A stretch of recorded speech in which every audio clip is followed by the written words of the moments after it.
Dear students, আসসালামু আলাইকুম। আশা করি তোমরা সকলেই ভালো আছো। তো আজ আমি তোমাদের সাথে আলোচনা করব তোমাদের চতুর্থ শ্রেণীর ইংরেজি বই থেকে দ্বিতীয় সাময়িক পরীক্ষা বা দ্বিতীয় প্রান্তিক মূল্যায়নে তোমাদের কেমন প্রশ্ন হতে পারে তেমন একটি মডেল প্রশ্ন তোমাদের চূড়ান্ত প্রস্তুতির জন্য আমি উত্তরসহ আলোচনা করব এবং দেখিয়ে দেবো তোমাদের। তো আশা করি ভিডিওটি তোমাদের উপকার আসবে। যদি তোমরা এটি বাড়িতে প্র্যাকটিস করো তাহলে তোমরা পরীক্ষাতে আশা করি ভালো নম্বর পাবে। তো চলো শুরু করা যাক। এখানে দেখো প্রথমে রয়েছে read the following text carefully and answer the questions 1 to 4। এই টেক্সট বা পাঠটি পড়ে তোমাকে 1 থেকে 4 নম্বর প্রশ্নের উত্তর দিতে হবে। এখানে কি রয়েছে? এখানে আছে fill in the gap with the best word from the box. এখানে যে এই তোমার এই বক্সের ভিতরে যে ওয়ার্ডগুলো রয়েছে এখান থেকে এই ওয়ার্ডগুলো নিয়ে তোমাকে শূন্যস্থান পূরণ করতে হবে, তোমরা জানো। তারপরে এই যে find the information in the story, এই তথ্যগুলো এই গল্পের ভিতরে আছে। There are extra words which you need not to use. এখানে কিছু অতিরিক্ত ওয়ার্ড আছে যেটা তোমার ব্যবহার করার প্রয়োজন নেই। যেমন সাগর রিডিং, এখানে রিডিং ক্লাস 4, তাই না? রিডিং ক্লাস 4 এখানে লিখে দিতে হবে 4 বা ক্লাস 4। এখানে যদি আর একটা ওয়ার্ড থাকতো যে ক্লাস, তাহলে খুব ভালো হতো না? CLA, এটা দিয়ে ভালো লেখা যায় না? SS, তাই তো? ক্লাস তারপর ড্যাশ, তাই তো? তারপরে A ড্যাশ, ঠিক আছে? তখন এটা হবে 4। আচ্ছা, এরপরে দেখো Sagar's mother has a wonderful is a garden. তারপরে কিয়া ইজ ড্যাশ ইয়ার্স ওল্ড, এখানে 3 ইয়ার্স ওল্ড। তারপর এভাবে এগুলো আছে, তোমরা গল্পটি পড়ার পরে এটা এখানে থেকে দেখে নিও, আর আমি উত্তরটিও তোমাদের দেখিয়ে দেবো। ওই এর ভিডিও শেষে তোমাদের উত্তরগুলো আমি দেখিয়ে দেবো। তারপরে এখানে রয়েছে 2 দাগে write true for correct statements and false for incorrect statements. এখানে এই বাক্য বা বিবৃতিটি যদি সত্য হয় তাহলে তোমাকে ট্রু লিখতে হবে, যদি ফলস হয় তাহলে মিথ্যা হয় তাহলে ফলস লিখতে হবে, ঠিক আছে? 6টির জন্য 6 নম্বর। যেমন এখানে একটা দেখো, এতে রয়েছে সাগর ইজ স্টুডেন্ট অফ ক্লাস 4। সাগর চতুর্থ শ্রেণীর একজন শিক্ষার্থী, তাহলে এটা ট্রু। তো এক্ষেত্রে ট্রু। তো এখানে যেটা ট্রু হবে সেটা ট্রু লিখবে, আর ফলস হলে ফলস লিখবে। তারপর দেখো 3 দাগে রয়েছে আনসার দ্য ফলোয়িং কোয়েশ্চেন্স। এখানে রয়েছে তোমার 6টির জন্য 6 জন্য 12 নম্বর। তো এখানে হচ্ছে what does Sagar's father do. তাহলে সাগরস ফাদার কি করে? Sagar's father is a doctor, তাই না? সাগরের পিতা কী করে? সাগরের পিতা একজন doctor. How old is Keya? Keya is 3 years old. এরকম হবে উত্তরটি আমি তোমাদের এরপরে দেখিয়ে দেবো। তো এভাবে এখানে 6টি প্রশ্নের উত্তর দিতে হবে। তারপর দেখো 4 দাগে রয়েছে write a composition at least in 5 sentences about your family. তোমার পরিবার সম্পর্কে কমপক্ষে 5টি বাক্য লিখো। তো তুমি যখন লিখবে তখন ইয়োর ফ্যামিলি না, তোমার লিখতে হবে তখন মাই ফ্যামিলি হিসাবে, ঠিক আছে? যেহেতু বলছে তোমার পরিবার সম্পর্কে, ঠিক আছে? এটা তোমরা পরে দেখতে পাবে। তারপরে রয়েছে দেখো এটার জন্য 10 নম্বর। তারপর রয়েছে এইখানে আরেকটা আনসিন প্যাসেজ বা কম্প্রিহেনশন রয়েছে, যেটা তোমার ওই 1 থেকে 4 দাগের মতোই এভাবে লিখতে হবে এবং পড়তে হবে এবং উত্তর দিতে হবে। যেমন এটা আমি যদি একটু পড়ে দিই, যেহেতু unseen. Haji Mohammad Mohsin was born in the district of Hooghly in West Bengal. Haji Mohammad Mohsin এই যে পশ্চিমবঙ্গের হুগলি জেলায় জন্মগ্রহণ করেন। তারপর দেওয়া আছে হি was A pious and kind. তিনি খুব ধার্মিক এবং দয়ালু লোক ছিলেন। He always helps the poor. তিনি সর্বদা গরিবদের সহায়তা করতেন। One night he was sleeping in his room. একদিন রাতে তিনি তারা রুমে ঘুমাচ্ছিলেন। Suddenly a thief entered into his room. হঠাৎ তার রুমে কি একটা চোর প্রবেশ করলো। হি ওয়াজ স্টেলিং সামথিং। সে কিছু চুরি করছিল। মহসিন ওকাপ। মহসিন জেগে গেলেন। He saw the thief. তিনি চোরটিকে দেখলেন। The thief was a new one. চোরটি ছিল একটা নতুন ব্যক্তি বা অপরিচিত ব্যক্তি। Mohsin caught the thief. Mohsin চোরটিকে ধরে ফেললেন। The thief began weeping out of fair.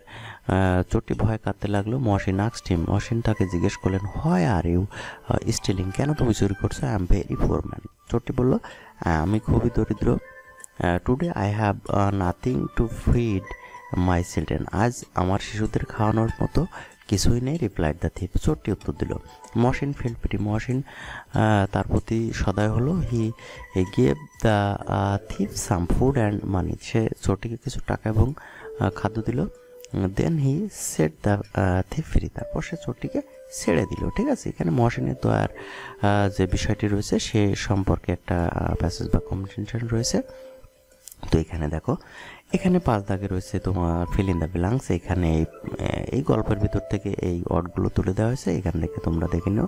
তারপরে দেখো এখানে Mohsin was dash in West Bengal, was born in West Bengal. তারপরে he was a dash person, as a kind person. এভাবে তোমার এজ এ কাইন্ড পার্সন, তাই না, উত্তরগুলো দিতে হবে। তারপরে এখানে রয়েছে রাইট ট্রু, এই যে একই রকম ওই পূর্বের মতোই, সত্য হলে ট্রু লিখবা আর মিথ্যা হলে ফলস লিখবা, ঠিক আছে। এখানে মহসিন ওয়াজ এ পায়াস অ্যান্ড কাইন্ড ম্যান, তাহলে এটা নিশ্চয়ই ট্রু, এভাবে তোমাকে লিখতে হবে। তো তারপরে দেখো এখানে 7 দাগে রয়েছে আনসার দ্য ফলোইং কোশ্চেন্স। এখানে 5টির জন্য 10 নম্বর। হোয়ার ওয়াজ মহসিন বর্ন, মহসিন কোথায় জন্মগ্রহণ করেন? তো এখানে একেবারে রয়েছে দেখো Mohsin was born in the district of Hooghly in West Bengal, ঠিক আছে। এরকম এখানে প্রশ্নগুলোর উত্তর উপরে আছে, তোমাকে একটু ঘুরিয়ে ফিরিয়ে বুঝে লিখতে হবে। তারপরে 8 দাগে রয়েছে সাপোজ ইউ আর মরিয়াম, তুমি মরিয়াম বা অন্য কোনো নাম থাকতে পারে। রাহুল ইজ ইউর ফ্রেন্ড, এখানে তোমার ভাই থাকতে পারে বা বন্ধু থাকতে পারে, যার কাছে ইচ্ছা সেভাবে প্রশ্ন হতে পারে।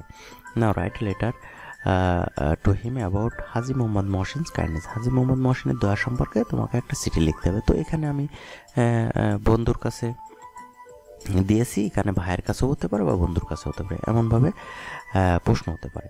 তারপরে এখানে 9 দাগে রয়েছে, তো এই চিঠিটি আমি পরে দেখিয়ে দেবো তোমাদের। তারপরে 9 দাগে রয়েছে মেক ডাব্লিউএস কোশ্চেন, এখানে ডাব্লিউএস কোশ্চেন তৈরি করতে হবে, তোমরা শিখেছো যেটা ক্লাসে সেটা। এখানে দেখো মাই নেম ইজ সাগর, মানে এখানে যেটা থাকবে যে আমার নাম সাগর আমি বলছি, কিন্তু প্রশ্নটা করতে হবে, এখানে প্রশ্ন করতে হবে এবং শেষে অবশ্যই জিজ্ঞাসা জানাবে যে তোমার নাম কি, হোয়াটস ইওর নেম বা হোয়াট ইজ ইওর নেম, তাই না।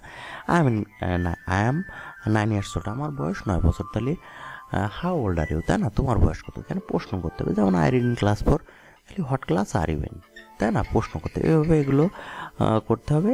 এই উত্তরটি আমি তোমাদের দেখিয়ে দেবো এরপরে। তারপরে read the instruction about becoming an ideal student and then answer the following question. এই যে একজন আদর্শ শিক্ষার্থী হতে হলে কী করতে হবে এবং এই ইনস্ট্রাকশনগুলো পড়তে হবে এবং তারপরে তোমাকে এই 3টা প্রশ্নের উত্তর দিতে হবে নিচের। এই 3টা প্রশ্নের জন্য 6 নাম্বার আছে, প্রথমটি 1, পরে 2, পরেরটা 3। যেমন লার্ন ইউর লেসন রেগুলারলি, নিয়মিত তোমার পাঠ যেগুলো আছে পড়ো। গো টু স্কুল রেগুলারলি, নিয়মিত স্কুলে যাও। Get up from bed early, সকাল সকাল ঘুম থেকে ওঠো। Respect your teachers and parents, তোমার শিক্ষক এবং পিতামাতাকে সম্মান করো। Do your work in time, এবং তোমার যে কাজগুলো আছে সেটা সঠিক সময় করো। এর উপরে ভিত্তি করে তোমাকে 3টি প্রশ্নের উত্তর দিতে হবে, যেটা তোমাকে আমি পরে দেখিয়ে দেবো। তারপর fill in the gaps by writing the time so that the story make sense. Use AM or PM where necessary, এখানে যেখানে AM বা PM 12টার আগ পর্যন্ত হলে AM আর 12টার পরে হলে PM ব্যবহার করতে হবে, ঠিক আছে। তো তোমাকে এখানে যেমন শাপলা গেটস আপ অ্যাট, এখানে হতে পারে 6 AM, তাই না। তারপরে যদি 12টার পরে যে লাঞ্চ, এখানে হবে PM। এভাবে তুমি এটা দেখে নিও, আর উত্তরটি আমি দেখিয়ে দেবো, নাহলে ভিডিওটি বড় হয়ে যাবে। তো আমি তোমাদের সময় স্বল্পতার জন্য আমি তোমাদের দ্রুত আগাচ্ছি। তারপর দেখো অ্যারেঞ্জ দ্য ওয়ার্ডস, এখানে যে সহজ কথায় বলে দিই রাইট সেন্টেন্স, এই শব্দগুলো এলোমেলো আছে, তোমাকে সাজিয়ে লিখতে হবে। যেমন 4 ইন আই রিড ক্লাস, তাহলে এখানে হবে আই রিড ইন ক্লাস 4। তারপরে হ্যাভ আই লিটল সিস্টারে, তাহলে এখানে সাজিয়ে লিখলে হবে I have a little sister, তাই না। এভাবে তোমাকে লিখতে হবে। এটা সবগুলো তোমার বই থেকে দেওয়া হয়েছে, বইয়ের বাইরে কিছু নেই। তো তারপরে দেখো এখানে 13 দাগে রয়েছে suppose Rafi Islam is student, এখানে একটি ফর্ম রয়েছে এবং এখানে তথ্যগুলো দেওয়া হয়েছে। তোমার কোন ক্লাসে পড়ো, তোমার নাম, তোমার পিতার নাম, মাতার নাম, জন্ম তারিখ সবই দেওয়া রয়েছে। এই অনুযায়ী তোমাকে একটা ফর্ম পূরণ করতে হবে এইভাবে, ঠিক আছে। এবং অবশ্যই তোমাকে এই সিগনেচারটি দিতে হবে যখন তুমি পূরণ করবে। যে নাম দিয়ে, এই রাফি ইসলাম যদি হয় বা যে নাম হয় সেই নাম দিয়ে ফর্মটি পূরণ করতে হবে, ঠিক আছে। তো এই হলো তোমাদের প্রশ্ন। তো এই হলো প্রশ্ন, আর এখন আমি তোমাদের উত্তরটি কেমন হবে তা আমি একটু দেখিয়ে দেবো। দেখো 1 দাগে, এখানে 1 দাগ থেকে প্রশ্নের উত্তরগুলো রয়েছে, তোমরা প্রশ্ন দেখে উত্তরগুলো মিলিয়ে নিতে পারো যদি না বুঝতে পারো।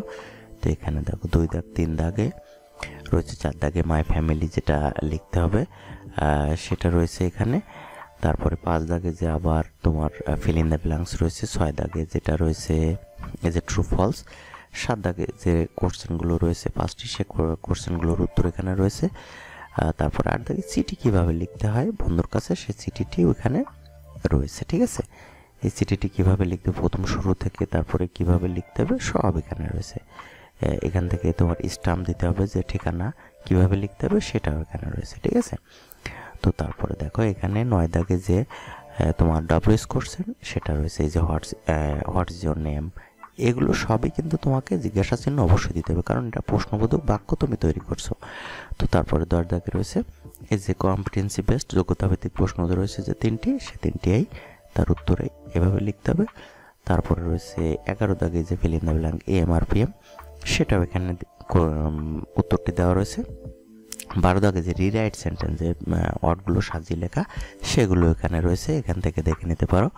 তারপরে এই যে তোমার যে ফর্ম পূরণ, সেটা ফর্ম পূরণটা করে দেওয়া রয়েছে, কীভাবে তোমাকে করতে হবে, ফর্মটি পূরণ করতে হবে সেটাও দেখে দিতে। আশা করি বুঝতে পেরেছো। তো ভিডিওটি ভালো লাগলে এক্ষুনি একটা লাইক দাও, আর যদি তোমরা আমার